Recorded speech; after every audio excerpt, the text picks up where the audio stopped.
everyone, welcome to my channel Maths Friendly. In today's class, we will do the introduction part of second chapter, which is whole numbers from 6th class Maths. Here we will learn all the concepts of whole number. What is whole number?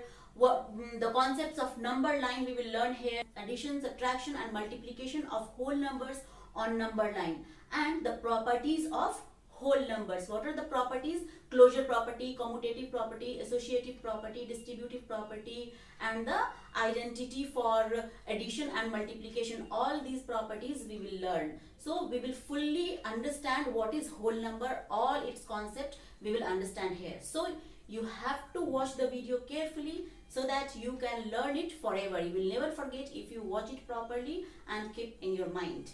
The way I will teach, it will be there in your mind forever. After learning all the concepts of whole numbers and all the properties, we will do all the exercises. There are 3 exercises in this chapter 2. That is 2.1, 2.2 and 2.3. From NCERT book, we will solve all the exercise questions of this chapter. But before solving the exercise questions, we have to understand the concept so that it will be very easy for us to do the exercise questions and we will understand it, and by understanding, with full understanding, we will solve the exercise questions. So let's begin. I will ask one question. When we were kids, how we started to count objects or things?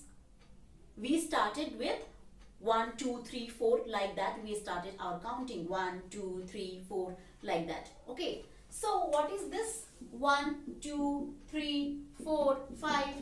These are the counting numbers. These numbers are the counting numbers. And in mathematics, what these numbers are called? In mathematics, these numbers are called as natural numbers. These numbers are called as natural number. See, these comes naturally when we start counting 1, 2, 3, 4. Whenever we start counting, we start like this 1, 2, 3, 4. So it comes naturally. So in mathematics, it is known as natural numbers. Okay. So if we add 1 to this, we will get the next number. We will get the next number. If we add 1 to this, we will get the next number. Like that, we can go to any big number. Okay. If you can add one more number to this and you can get a bigger number than this one. Like that, if you can write one more bigger number, more zeros you will add, you can get more bigger number. Now tell me, which is the smallest counting number? The smallest counting number is 1.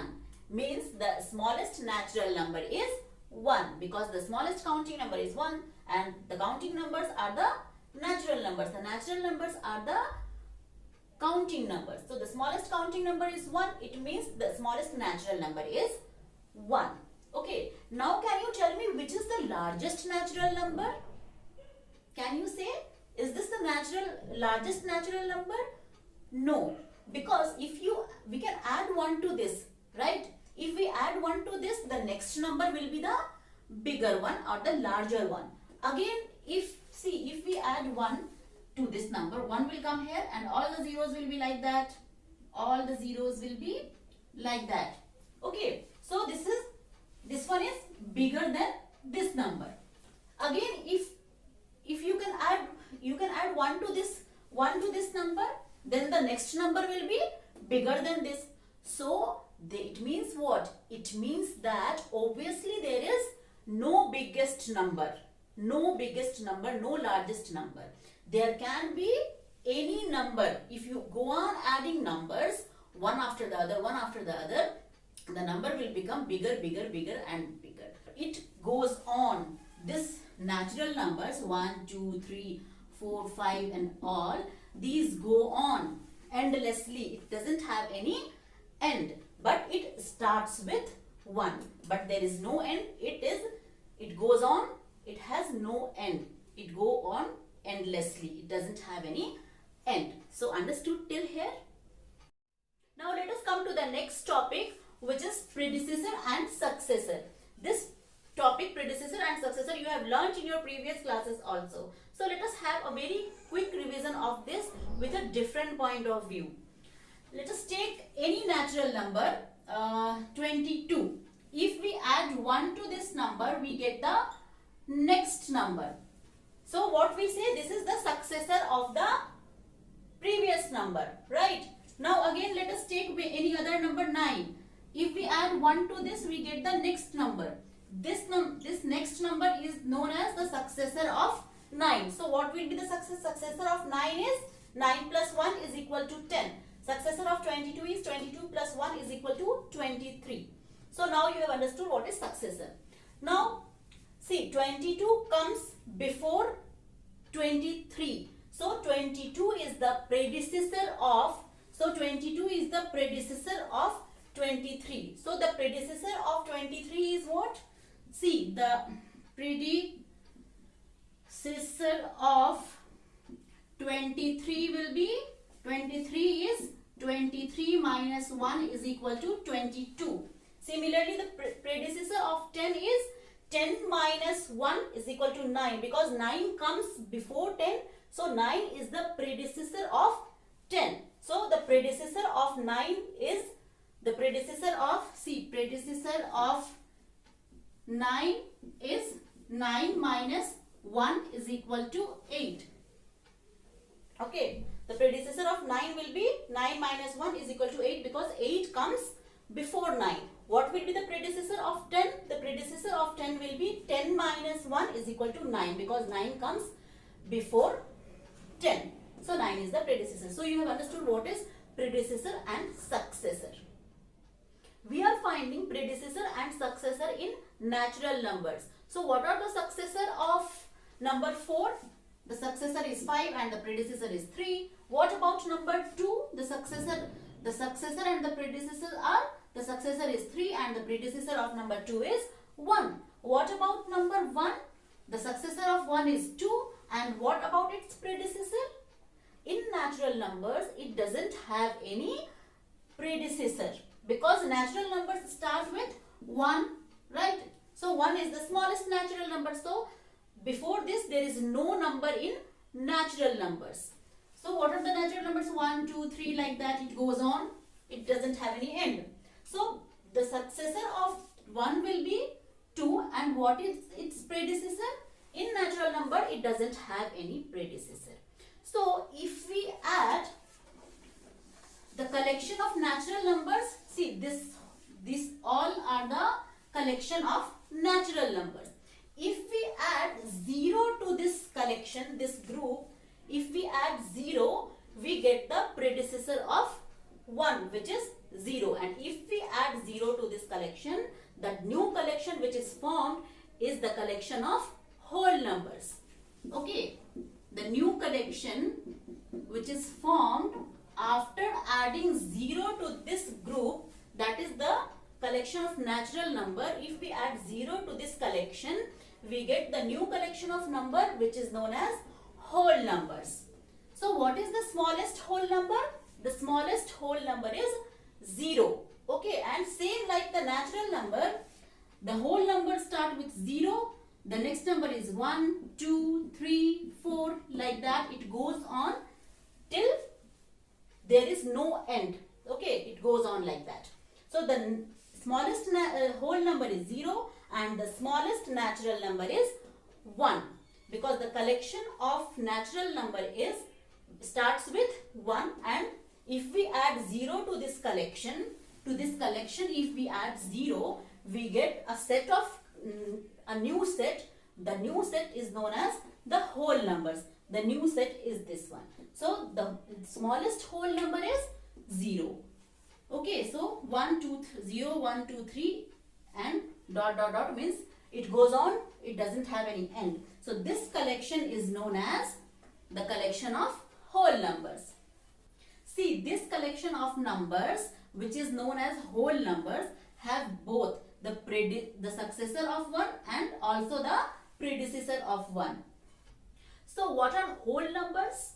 When 0 is added to the collection of natural numbers, a new collection of number is formed which is known as whole numbers.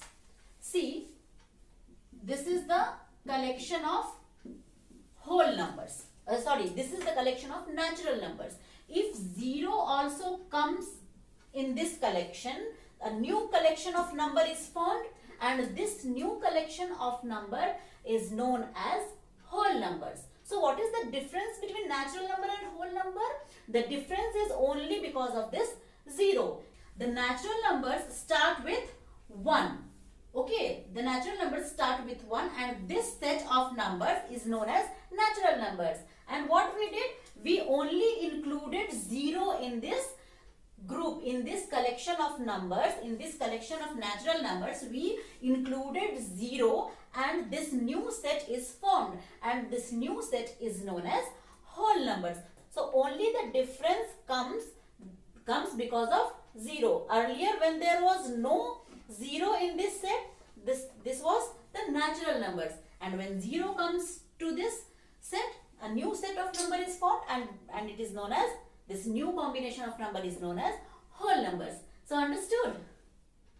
Now we will learn the next topic, which is the number line for the whole numbers. So let us first, for that what we have to do? We have to first draw a line, because the topic is the number line. Okay, so first we will draw a line.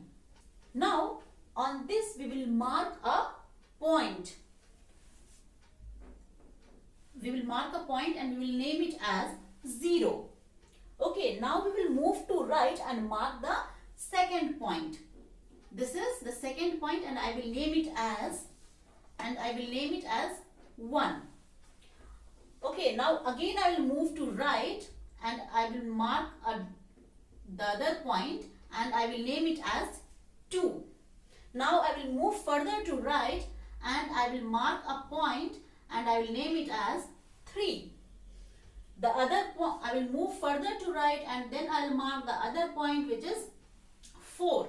Like that I will go on moving to right and I will go on marking the points like that, 0, 1, 2, 3, 4. Like that I will go on moving and I will mark the points. So this will continue.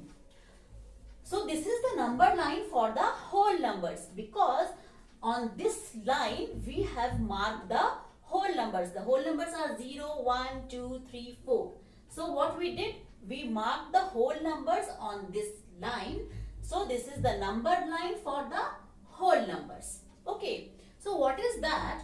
See, the difference, the distance between 0 and 1 is same as the distance between 1 and 2. The same distance. After the same distance we will mark the next point and we will name it the next digit.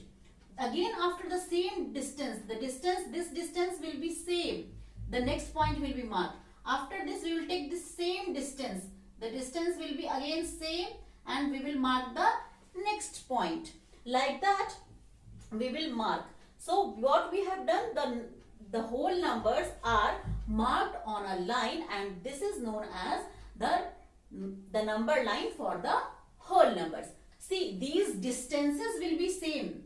These distances will be same. These distances will be same. Okay, like that you cannot mark like 0 is here, 1 is here, 2 is here, 3 is here, 4 is here, 5 is here. Like that you cannot mark. This will be wrong. Okay, the distances should be same. The distance after which you have marked the first number, the second number also should be marked after the same distance.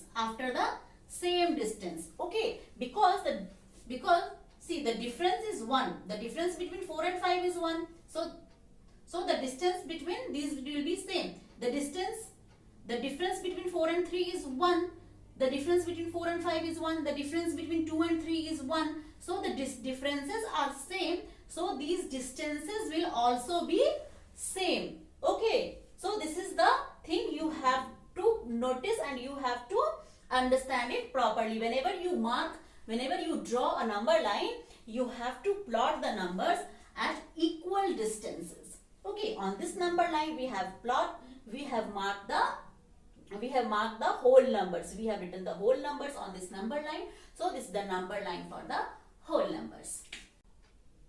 And these equal distances are called as unit distances, because each number is unit distance apart from the other. See, 2 is how much apart from 1? it is 1 unit apart. So these distances are called the unit distances.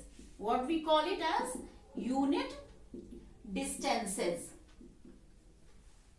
See, 2 is how much apart from 1? It is 1 unit apart from 1. 3 is how much apart from 2? It is 1 unit apart.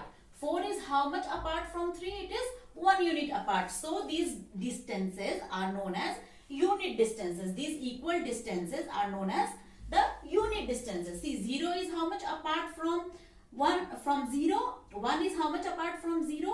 It is unit distance apart from 0. Okay, so this distance is known as the unit distance, or it is 1 unit. This is 1 unit. This is 1 unit.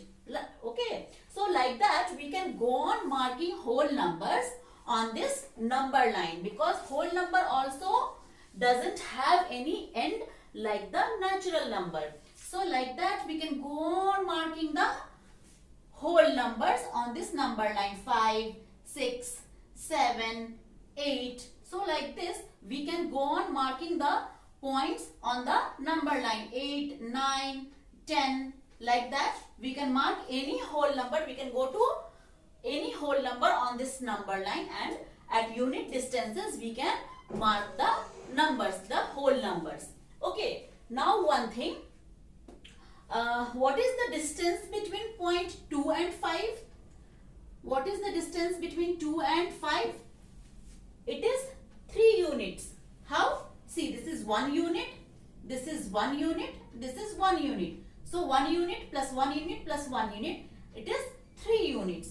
So the distance between 2 and 5 is 3 units. Okay. Like that, what is the distance between 6 and 8? The distance is 2 units. 1 unit, 1 unit. So it is 2 unit. Okay, so these are the distances. We can mark the other point 11. What is the distance between 6 and 11? It is how many units? See, 1 unit, 2 unit, 3 unit, 4 unit, 5 units. So the distance between 6 and 11 is 5 units. 6 and 11 is 5 units. So understood this? Now observe this number line and tell me something which I haven't told to you. See, this 9 is at right of 6. Okay, and 9 is also greater than 6. Again, this 10 is at the right of 5.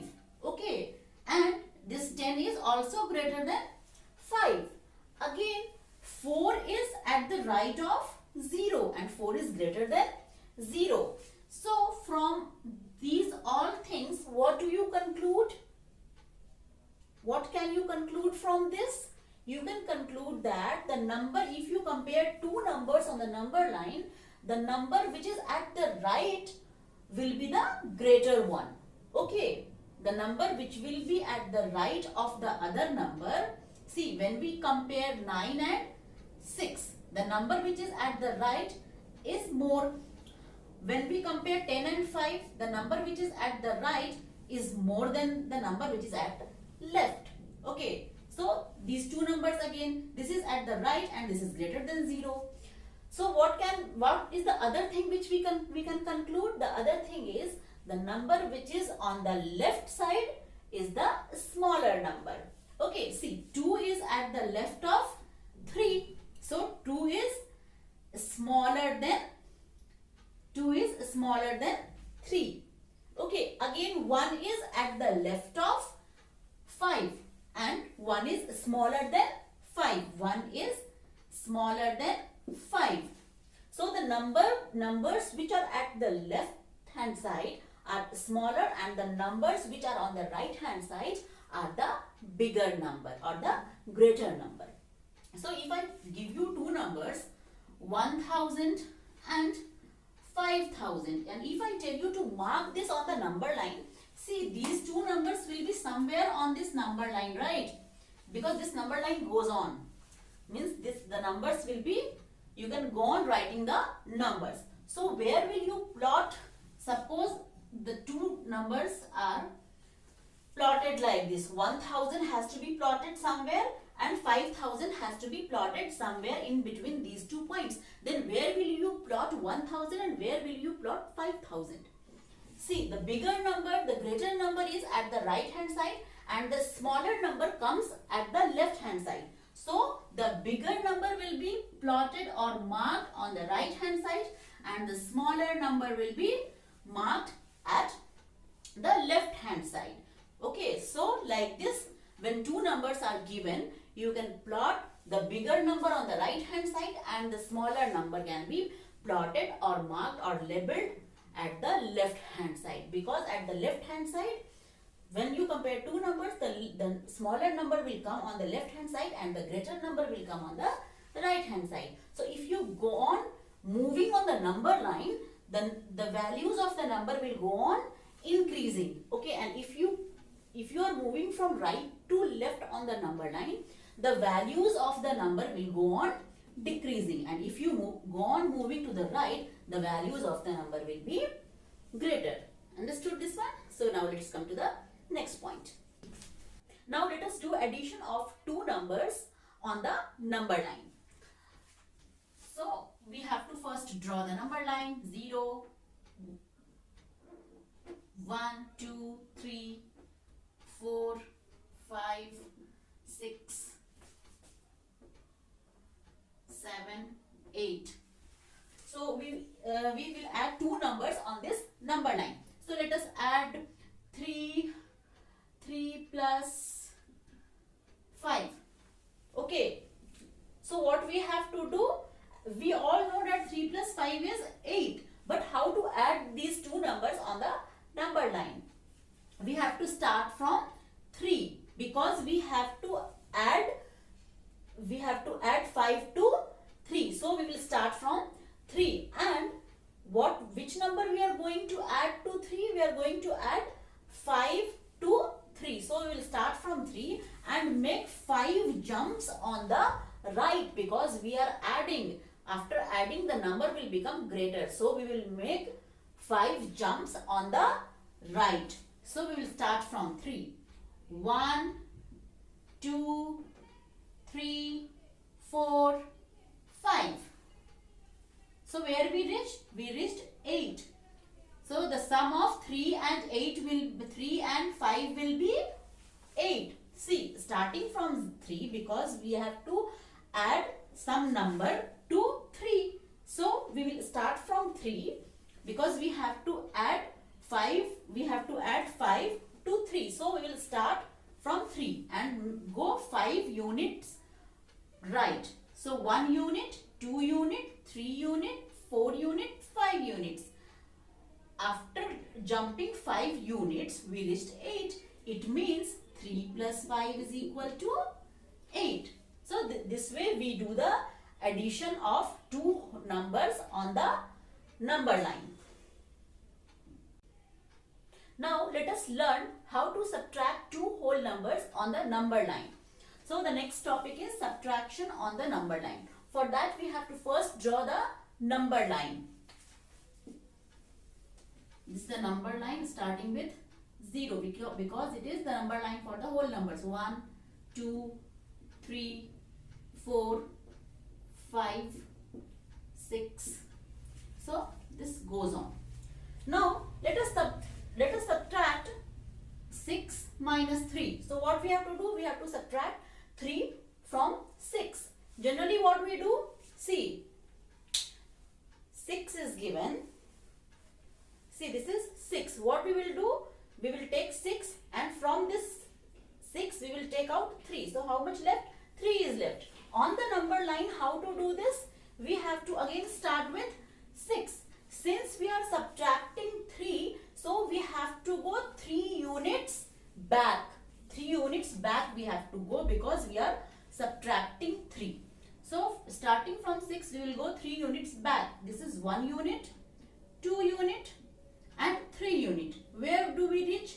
We reach at 3. It means when we subtract 3 from 6, we get 3. This way we do the subtraction of two whole numbers on the number line. So understood this?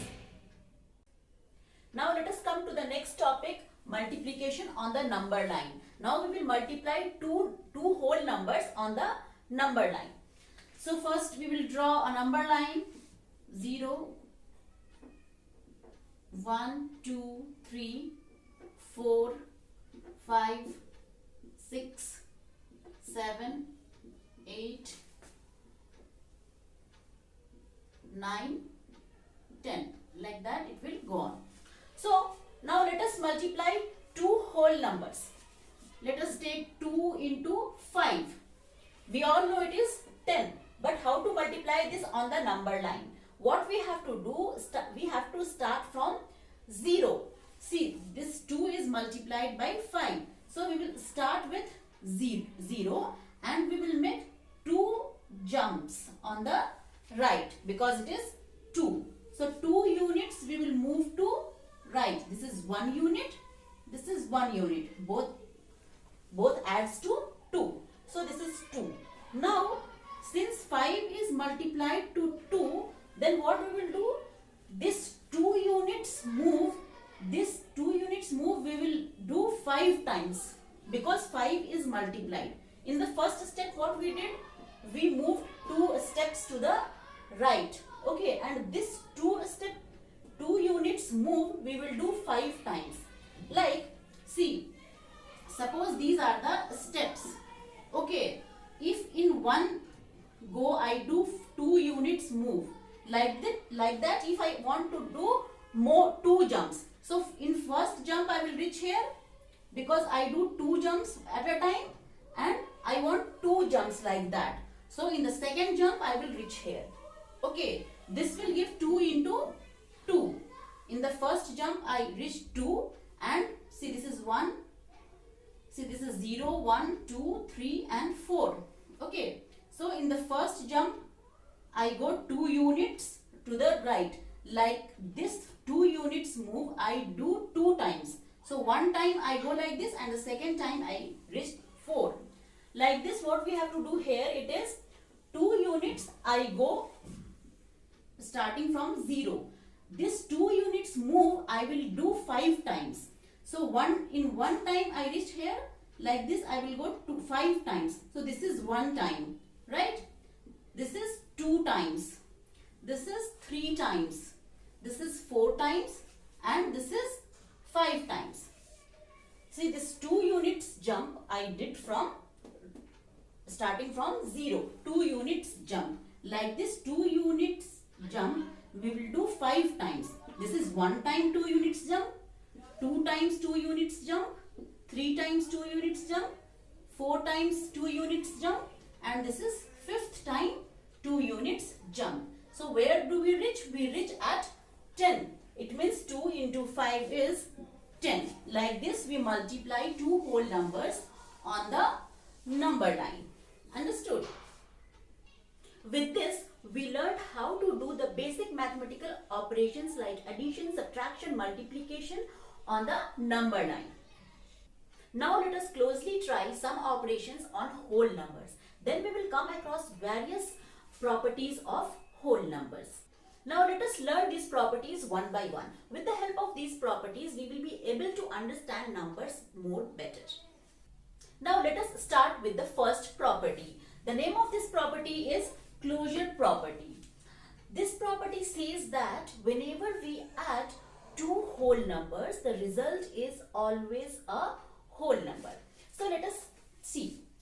Let us take any two whole numbers, any. 2 plus 8.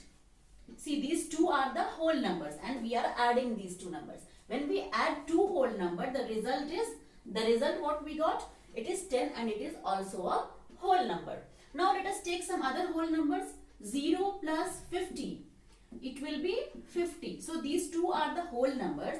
When we add two whole numbers, the result is a whole number. Okay.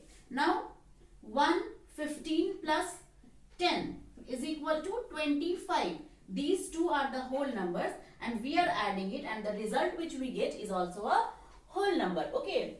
So 100 plus 0 is equal to 100. These two are the whole numbers and the sum of these two whole numbers is also a whole number. So this property says that the sum of two whole numbers is a whole number. Okay.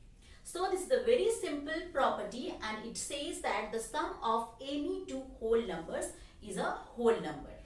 In mathematical language, we say that the collection of whole numbers is closed under addition. So this property is known as the closure property for addition of whole numbers.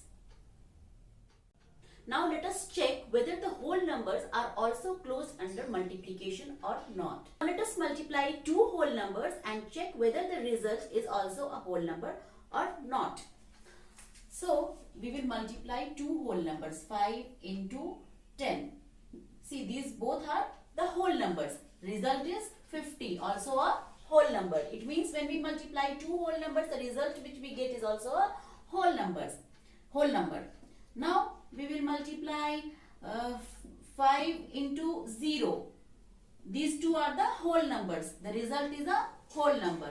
So when we multiply two whole numbers, the result is also a whole number. Now let us do other multiplication.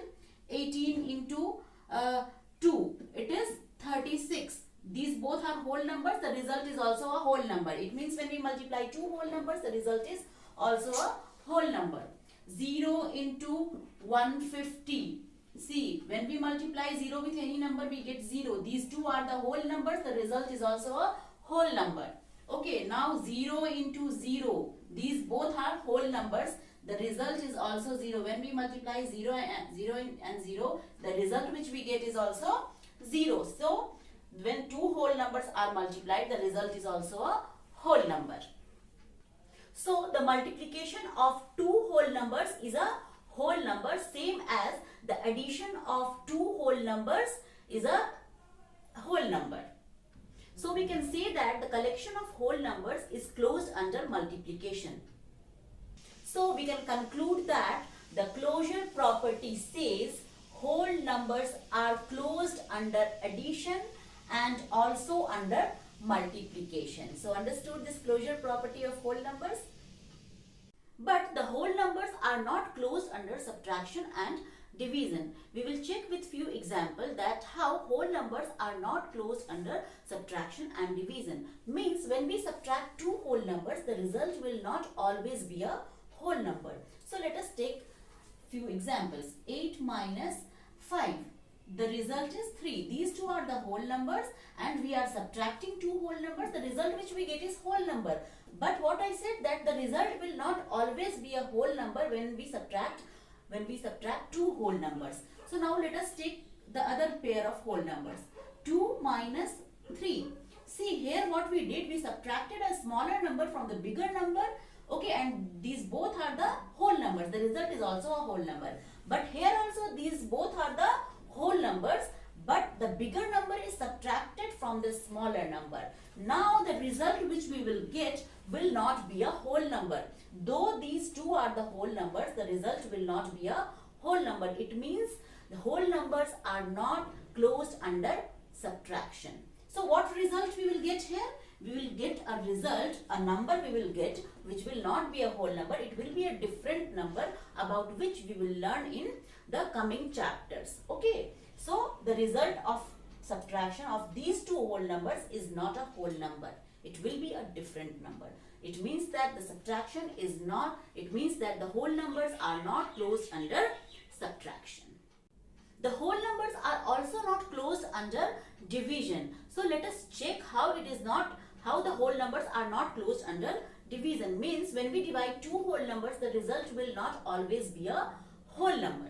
Okay. So see, if we take 15 divided by 5, we get 3. So these two are the whole numbers. We are dividing these two whole numbers and the result is also a whole number. But what I said, it will not be always. When the result will not always be the whole number. Now if we take 7 divided by 5, means what? 7 by 5. Is this the whole number? No, this is not the whole number. This is a fraction. It is a fractional number or a fraction. Okay, so in this case, these two are the whole numbers. We are dividing one whole number by the other, but the result is not a whole number. It is a fractional number. It is a fraction. It is not a whole number. But here when we are dividing two whole numbers, the result is whole number. So when two whole numbers are divided, the result will not always be the whole number. It means whole numbers are not closed under division. So understood this? Now let us learn the second property, which is commutativity of addition and multiplication. For this we have to take two numbers, 3 and 4. If I tell you to add these two numbers, what will you do? You can do this and you can get the answer, right? Or you can do 4 plus 3 is equal to 7. Then also you got the same answer. 3 plus 4 gives 7. 4 plus 3 also gives 7. It means that 3 plus 4 equals to 4 plus 3. This property of addition is known as commutative property. Okay. You can add the two given numbers in any order. First 3 plus 4, and then in the second sum you can take 4 first and then 3. Both will give you the same answer. In any order you can take this. In this sum 3 comes first and 4 comes later, and in this sum 4 comes first and 3 comes later. But in both these cases the result is same. So this property where 3 plus 4 is equal to 4 plus 3, this property is known as commutativity of addition. Let us check with other pair of whole numbers. Let us take 5 and 6. So if we add these two, we will get 5 plus 6 is equal to 11. And we can also take 6 first. 6 plus 5 is also equals to 11. So it means that 5 plus 6 is equal to 6 plus 5. It means this property, commutativity of addition, is true for any whole number, any two whole number. We can add two whole numbers in any order. In mathematical language, we say that addition is commutative for whole numbers. This property is known as commutativity of addition. Now let us check whether multiplication is also commutative for whole numbers or not. For this we will take two numbers to multiply, 3 and 5. If we have to multiply these two numbers, what we will do? We will do 3 into 5, we got 15. We can also do this multiplication like 5 into 3. What result we will get? We will get the same result. It means if we multiply in any order, we will get the same result. Here we have taken 3 first and then 5, the result is 15. Here we have taken 5 first and then 3, the result is also 15 here.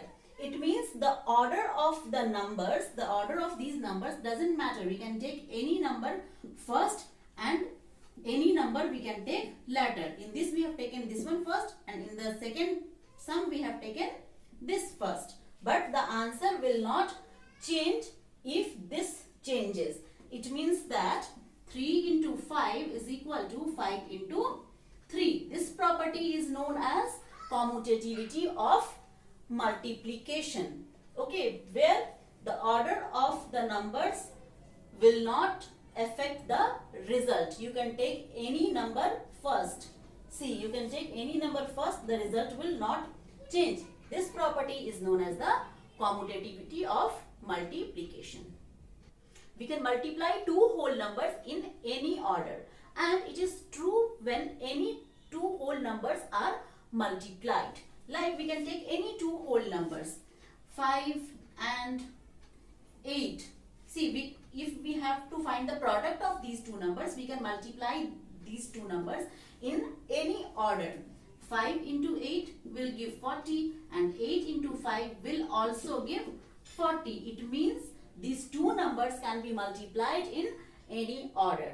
Okay, it means what? It means 5 into 8 is equal to 8 into 5. So this commutative property, commutativity of multiplication is true for any two whole numbers. and we can say that multiplication is commutative for whole numbers. So this property says that addition and multiplication are commutative for whole numbers. But subtraction and division are not commutative for whole numbers. Let us take two numbers and subtract them. If we take 8 and 4, how we will subtract? 8 minus 4, we got 4. If we do 4 minus 8, will we get 4? See here 8 minus 4 gives 4, but 4 minus 8 will not give 4. We will get a different number. It means what? It means 8 minus 4 is not equal to 4 minus 8. Means that subtraction is not commutative for whole numbers. Okay, we can take any other example also. 3 and 7. If we subtract these two, what we will do? We will subtract a smaller number from the bigger one. We will get 4. But if we subtract bigger number from the smaller one, we will not get 4 here. See, here we got 4, but here we will not get 4. We will get a different number. It means 7 minus 3 is not equal to 3 minus 7. This shows that subtraction is not commutative for whole numbers. Okay. So now let us check for division, whether division is commutative for whole numbers or not. So if we take two numbers, 10 by 5, 10 divided by 5, what we will get? We will get 2. But if we divide 5 by 10, what we will get? 5 by 10 means 5 divided by 10. Will we get 2? No, we will not get 2. We will get a fractional number. We will get the fractional number. We will not get 2. Okay, it means that 10 divided by 5 is not equal to 5 divided by 10. It means that division is not commutative for whole numbers. Let us take other example. 30 divided by 10.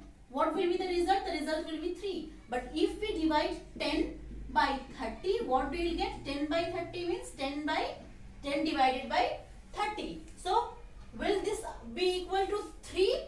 Will this be equal to 3? No, it will not be equal to 3. See, 30 divided by 10 gives 3, but 10 divided by 30 will not give 3. It means that 30 divided by 10 is not equal to 10 divided by 30. It means division is not commutative for whole numbers. Okay, so addition and multiplication are only commutative for whole numbers. Subtraction and division are not commutative for whole numbers. So understood?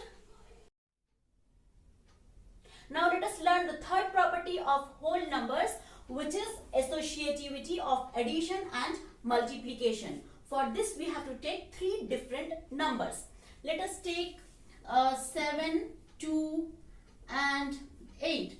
And if I tell you to add these three numbers, you will do 7 plus 2 plus 8, which gives 7 plus 2. If you add first, it will give 9 plus 8, which is 17.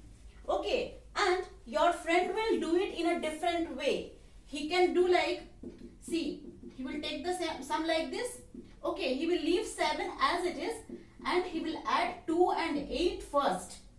Okay, he will add 2 and 8 first. So it will give 10. So 10 plus 7 plus 10 is 17. For his convenience, he added like this. If orally, if someone asks add 5, 2 and 8, what will you do? You will add 2 and 8 first because it will give 10 and it is easy to add anything to 10. So you will do 8 plus 2 is 10 and plus 5, 15, like that. So you will not add, for your convenience you can add like this or you can add like this in the order in which the numbers are given. 7 plus 2 is this and then 8 is added. Okay, or for your convenience you can write 7 as it is and 2 plus 8 will be added first, and to this sum 7 will be added. So the result will be same in both the cases. Okay, so what can you conclude from these two cases? From these two additions, what can you conclude? It means that 7 plus 2 plus 8 is equal to 7 plus 2 plus 8. So what we did, we grouped these two digits first, and then to this sum we added 8. Okay, and here what we did, we left 7 as it is, and we grouped these two numbers, we added these two numbers, and to this sum we added 7. See, to this sum, which is 10, we added 7. So both ways we are getting the same result, the same answer. So this property of combining or grouping the numbers to make the addition more easy, more convenient, is known as associativity of addition. This property of addition is known as associativity of addition. This property, associativity of addition, works for any whole number. Now let us take one other example to see. Let us take 4, 3 and 17. If we have to add all these, if I tell you to add it orally, what will you do? Oh, this plus this is 20, 20 plus 4 is 24. But if you do it in the same order, what will you do? 7 plus 3 plus 17. It gives this to a 7 plus 17. It gives 24, right? So, but it is, if you add these two, it will be more convenient, more easy. So what can we do, like 3 plus 7 plus 17? So what we will do, we will leave 4 as it is, and see here we grouped these two, we added it, and to this sum we added this number, we got this one. Okay, here what we will do, we will leave this 4 as it is, and we will group these two numbers. We will get this one, 4 plus this, the sum of these two is 20. So this one is 4 plus this, 4 plus 20 is 24. In both the cases we got the same answer. It means if we group the first two numbers, add them, and to the sum we add the third number. In this case what we did, we left the first number, we grouped the second and third number, the result is same. It means what? It means 4 plus 3 plus 17 is equal to 4 plus 3 plus 17. Okay, so anyway we can group the digits. This property of addition is known as associativity of addition, and it is true for any whole number. You can apply this property on any whole number. So this property is known as associativity of addition for whole numbers, because it is valid for any whole number. So understood? Now let us check whether associative property can also be applied for multiplication of whole numbers or not. For this we will take three different numbers, 8, 2 and 5. So for multiplication, what we have to do, we have to multiply all these three numbers. So let us, how we will multiply? We will multiply 8 into 2 into 5. So what we can write? 8 2s are 16. It means we grouped these two numbers. We wrote 16 and 5 is as it is. 16 5s are 80. So we got the answer. What we did? We grouped these two numbers. We wrote what is the result of these two numbers into 5. Now 16 5s are 80. Now we can do it in a other way. What we can do? See, the multiplication, the question is like this. Now what we will do? We will leave 8 as it is, and we will group these two numbers. These two numbers we will group. Okay. So what will be the result? 2 into 5 is 10. Now it is 8 10s are 80. So which one is more easy? See, 16 into 5 is also easy, but this seems to be more easy. So we can group like this also for our convenience. It means what? The result is same in both the ways. Okay. So in these two ways, the two ways of multiplication, we got the same answer. So it means that this equals to this, right? Grouping this way is same as grouping this way. Okay, in this we group the first two numbers, and in this we group the last two numbers. The result is same. Here we group these two numbers and left the third one, and then multiplied later. Here we left the first number and grouped the last two numbers, multiplied them, and then wrote the result in the last step after multiplying with this, after multiplying 8 with 10. So it means that 8 into 2 into 5 is equal to 8 into 2 into 5. Okay, so according to our convenience, we can group any two numbers. Here these two numbers are grouped and we got what we got? We got 80. See, here it is 80. And here what we did? We grouped these two numbers and we also got 80. In both the cases, LHS and RHS are same. LHS means left hand side and RHS means right hand side. So both are equal. It means these two are equal. It means what? We can associate, we can combine numbers for our convenience in multiplication also. And this property is known as associativity of multiplication or associative property for multiplication of whole numbers. We can apply this property in for any whole number. Okay, for any whole number this property will work. It is valid for any whole number. So this is known as associative property for multiplication of whole numbers because it is valid and it can be applied to any whole numbers. Understood? This shows that associative property works for both addition and multiplication of whole numbers. We learned associativity of addition and multiplication. Is there associativity for division also? No. For division there is no associative property. Let us see how. 36. See, 36 divided by 6 divided by 3. So can we associate any two number and the result will be same as we were doing in addition and multiplication? Let us check. So we will associate in two different ways and we will see what happens. So let us first associate these two. Let us combine or associate these two first numbers and check. So 36 divided by 6, it will be 6. Again the division sign, divided by 3. 6 divided by 3, it will be 2. So when we associate the first two numbers and leave the third number as it is, the result which we get is 2. The answer is 2. Now what we will do, we will leave the first number as it is and we will associate or combine the last two numbers. So let us see what happens. 36 will be as it is, division sign will be as it is. Now 6 divided by 3 gives 2. When we divide 6 by 3, it is 2. Now 36 divided by 2 is what? It is 18. See, the answer differs.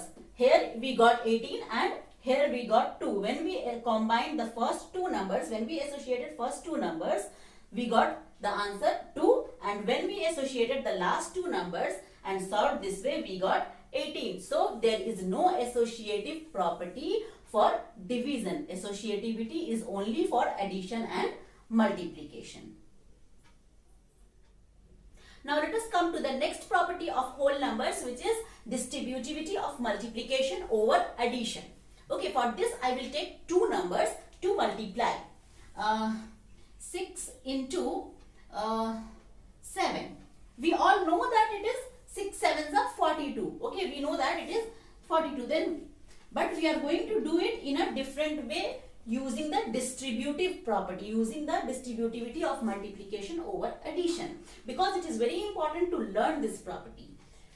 So 6 will be written as it is, multiplication sign will be written as it is. 7 can be written as 4 plus 3, isn't it? Can this be written, can 7 be written as 4 plus 3? Yes, it can be. So now 6 has to be multiplied to 7. Here also this 4 has to be multiplied to both 4 and 3. But how we will multiply this 6 to both 4 and 3 and get 42? Okay, because the answer is 6 into 7 is 42. So this way also we have to get 42. Then only we can say that the distributive property is true. Okay, so now we are going to apply the distributive property of multiplication. So what we will do, this 6 has to be multiplied to 4 and this 6 also has to be multiplied to 3. Okay, and plus sign sign is there, so we will give a plus sign. 6 will be multiplied to 3 also. Now 6 4s are 24 plus 6 3s are 18. If we add these two numbers, we get what? 42. So both ways we got the same answer. But you will say that why we are applying this lengthy process to multiply 6 into 7, as we know it is 42. But why we are using this lengthy process?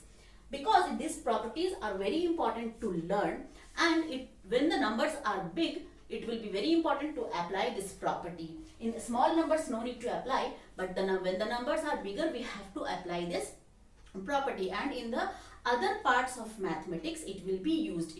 These all properties will be used throughout in mathematics. So it is very important to learn these properties. Now I will show you a bigger number and show you how this property is important and how it is applied. Now 6 into 112. Okay, you can take a more bigger number, 412. So how we will multiply it? How we will multiply? Using the distributive property. 6 will be written as it is. Okay, multiplication sign will be written as it is. Okay, and this 412 can be written as 400 plus 12. Now we are going to apply the distributive property. This 6 will be multiplied to both 400 and 12, because see, this 6 has to be multiplied to 412. So here when it is distributed in two parts, 400 plus 12, this 6 will be multiplied to both 400 and 12. But how? By using the distributive property. See, 6 will be multiplied to 400. Okay, we will take it in a bracket. Plus sign is there, we will give a plus sign. 6 is multiplied to 12. What is this? 6 4s are 24, and these two zeros will come here. Now plus sign. 6 12s are 72. Okay. So what can we write? 2, 4, these two will be added. We got the result. We don't need to multiply like 400 and we don't have to multiply 412 into 6. We have make use of the distributive property, and we got the result. Here also you can check what is 6 to 12. See, we got the same answer, but here we have applied the distributive properties. Here two numbers are multiplied directly, but here what we have done, we have applied the distributivity of multiplication over addition. Means multiplication is distributed. See, this is one multiplication and this is the other multiplication. It means multiplication is distributed in two parts with the help of this addition sign. So we call it as distributivity of multiplication. It means because multiplication is distributed with the help of a addition sign, so it is known as distributivity of multiplication over addition, because multiplication is distributed in two parts with the help of an addition sign, so it is known as distributivity of multiplication over addition. So understood this? Now let us come to the fifth property of whole number, which is division by 0. So if we divide any whole number by 0, let us see what happens. So first I will tell you that if we divide any number by any other number, let us see what happens. And when we divide a whole number by 0, then what happens? We will see the difference, and then we can understand that when we divide any whole number by 0, what happens actually. So if we divide 12 by 6, what happens? We all know. Okay, we have done this. So 12 comes in 6 table, it comes 6 2s are 12. Okay, so we will directly write it like this. The remainder is 0. Okay, and the quotient is 2 and the remainder is 0. Right? Now again, if I have to divide 13 by 6, what happens? See, 6 3s are 18. So this and this is 13, and so we cannot take it 3 times. So we will take it 2 times. 6 2s are 12. Now the remainder is 1. Okay, but if we divide the same number 12 by 0, what happens? Let us check. See, 0 ones are how much? If we multiply 0 by any number, we get 0. So 0 ones are 0. 0 twos are again it is 0, because if we multiply any number by 0, we get 0 only.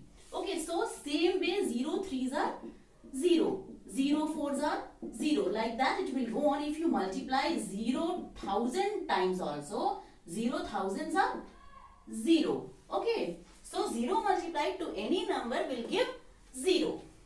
Now let us do this division when a whole number is divided by 0. So can we write z? First we will take 0 ones are. 0 ones are, it will be 0. Now we have to subtract. What will be the remainder? The remainder is 12. Okay. Now if you want, you can divide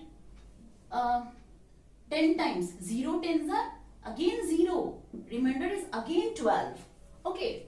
Now see the difference. Suppose you have 12. 12 divided by 6 means what? If you have 12 chocolates and if you have to distribute it among 6 students, then each one will get 2 chocolates. So the quotient is 2. Okay, and the remainder is 0 because no chocolate will be left. If 12 chocolates are to be distributed among 6 students, each one will get 2 chocolates and the remainder will be 0. Now if you have 13 chocolates and if it has to be 13 divided by, see this is 13 divided by 6. Means suppose 13 chocolates has to be divided among 6 students. Okay, so what will happen? Each 6 to the 12, each student will get 2 chocolates and 1 chocolate will remain. Okay, but here what happens in this division? When a whole number is divided by 0, so this quotient is not fixed. This quotient is not fixed. Now again if you divide it, you will tell that no, if I can multiply 0 hundreds are, again it will be 0 and the remainder will be same. Every time the remainder is same and the quotient is varying. The quotient is changing. Means this quotient is not fixed and every time the remainder is 12, which is equal to the dividend. But in these divisions what happens? The remainder is always smaller than the divisor and also the dividend. This remainder is smaller than this and this. See, this remainder is smaller than 13 and smaller than 6. Okay, but here this remainder is always equal to this number. Okay, this remainder is always equal to this number and the answer, which is the quotient, is not fixed. It is changing. It is not a fixed number, a fixed quantity. It is not fixed. So this division, that is the division of a whole number by 0, is not fixed. So we cannot define it. Okay, we cannot define it. When one number is divided by the other, the remainder is always smaller than the divisor and the dividend. See, 13 is what? 13 is known as dividend because it has to be divided, and 6 and this is divisor. 6 is the divisor. So remainder is always smaller than the dividend and the remainder is also smaller than the divisor. But here the remainder is always equal to the dividend. Okay, and this quotient, which is the answer of this division, is always varying. It is not fixed. So we cannot define this. When we have to divide a whole number by 0, we cannot define it. So what we say? We say that division of a whole number by 0 is not defined. Understood? I give detailed explanation of how division of a whole number by 0 is not defined. So you should never forget this. Now let us come to the sixth property of whole numbers. Don't read this name. This name is a lengthy one. First listen to me and then you will understand that the thing is easy to understand. The name is only lengthy. Okay. Now, so listen to me first. Natural numbers we have learned. Okay. Suppose in this natural numbers are there. Which is the number which comes to this collection? Okay, which is the number which comes to this collection and make it a whole number? Which is that number? That number is 0. If 0 comes to the collection of natural number, it becomes whole numbers. Okay, and this number 0 has very special role in addition. I will show you. See, if we add 0 to 10, what happens? It is 10. If 0 is added to 1000, what happens? 1000 remains as it is. Okay, if 15,249 is added to 0, what is the result? The result is this same. So what can you conclude from all this? We can conclude that if 0 is added to any whole number, the number remains same. Okay, if this number is added to 0, the result is the same number. If this number is added to 0, this number, the result is that number again. Okay, if this number is added to 0, the number remains as it is. Okay, the number doesn't change. We can conclude that when we add 0 to any whole number, the result is that whole number again. See, when 0 is added to this whole number, the result is this whole number again. When 0 is added to this number, the result is again this number. When this number is added to 0, the result is again the same whole number. So we can conclude that when 0 is added to any whole number, the result is that same number again. Okay. So we call this 0 as identity for addition of whole numbers. Okay. But why we call it this lengthy name? I will give you an example so that it will be easy for you to remember this big name, that 0 is called the identity for addition of whole numbers. See, when this number is added to 0, this number remains as it is. When 0 is added to this number remains as it is. It means the identity of this number doesn't change when added to 0. When this number is added to 0, it remains same, means the identity of this number doesn't change. It remains same after addition with 0. See, we all wear identity cards when we go to school or office. That card gives our identity, because in that card, what is there? In that card, our name is written there, our parents' name is there, our date of birth is there, our blood group is there. So that card gives our identity. Okay, so that card is known as identity card because that gives our identity. Same as this 0, when 0 is added to any number, any whole number, the identity of that number doesn't change. So this 0 is called the identity for addition, because when 0 is added to that number, the identity of that number that doesn't change. So this 0 is known as the identity for addition of whole numbers, or the additive identity for whole numbers. In words, we can write it as 0 is called an identity for addition of whole numbers, or additive identity for whole numbers. So understood this? So we see that 0 has a special role in addition. Same way, 0 also has a special role in multiplication. Let us multiply different numbers by 0 and see what happens. See, 10 multiplied by 0, 15 multiplied by 0, 0 into 2. What will be the result? The result will be 0. 15 into 0, the result will be 0. 2 into 0, the result will be 0. So 0 also has a special role in multiplication. When any number multiplied to 0, it becomes 0. The result we get is 0. So 0 also has a special role in multiplication. Okay, when any number multiplied to 0, it becomes 0. So understood this?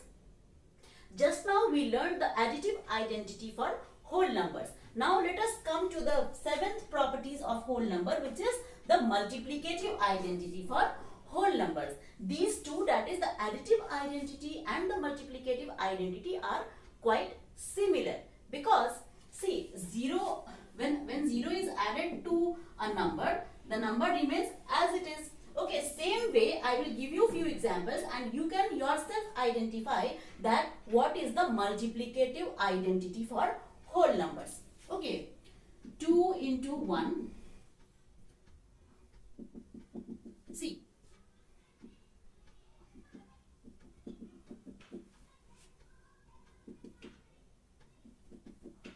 what is that? 2 into 1 is 2, 5 into 1 is 5, 1 into 15 is 15, 1 into 112 is 112. Okay, so any number if we multiply 11 into 1, it is 11. Okay, 13 into 1 is equal to 13. It means what? What is the multiplicative identity of whole numbers? See, when 2 is multiplied to 1, the number 2 remains unchanged. Okay, when 5 is multiplied to 1, this number remains unchanged. It doesn't change after multiplying with 1. When 1 multiplied to 15, the number 15 remains unchanged. 1 multiplied to 112, 112 doesn't change its identity after multiplication with 1. Same as these two numbers also, when multiplied to 1, these numbers doesn't change. So now tell me, what is the multiplicative identity for whole numbers? See, the additive identity for whole numbers, when 0 is added to any number, the number remains unchanged, the number doesn't change. So we say that 0 is the additive identity for whole numbers. Similarly, when any number multiplied to 1, the number doesn't change. See, this number doesn't change, it remains as it is. This number when multiplied to 1, it remains unchanged, it remains same. Okay, so we can say that 1 is the multiplicative identity for whole numbers, because after being multiplied with 1, the number doesn't loses its identity. The identity of the number remains as it is. So 1 is the multiplicative identity for whole numbers, because after getting multiplied with 1, the number doesn't change, the number remains as it is. So it is called the multiplicative. So 1 is called the multiplicative identity for whole numbers, and 1 is also called the identity for multiplication of whole numbers. Same as when 0 is added to any number, the number remains unchanged. See, any number if we add 100 plus 0, it remains 100. So the number remains unchanged when added to 0. So 0 is called the additive identity, and when any number multiplied to 1, the number remains unchanged. So 0 is called the additive identity and 1 is called the multiplicative identity of number, because after being added to 0, the number doesn't change. So it is the additive identity, and after being multiplied with 1, the number doesn't change. So this is called the multiplicative identity. So you understood this? In words, we can write it as 1 is the identity for multiplication of whole numbers, or multiplicative identity for whole numbers. With this, we have learned all the concepts of this chapter number 2, which is whole numbers.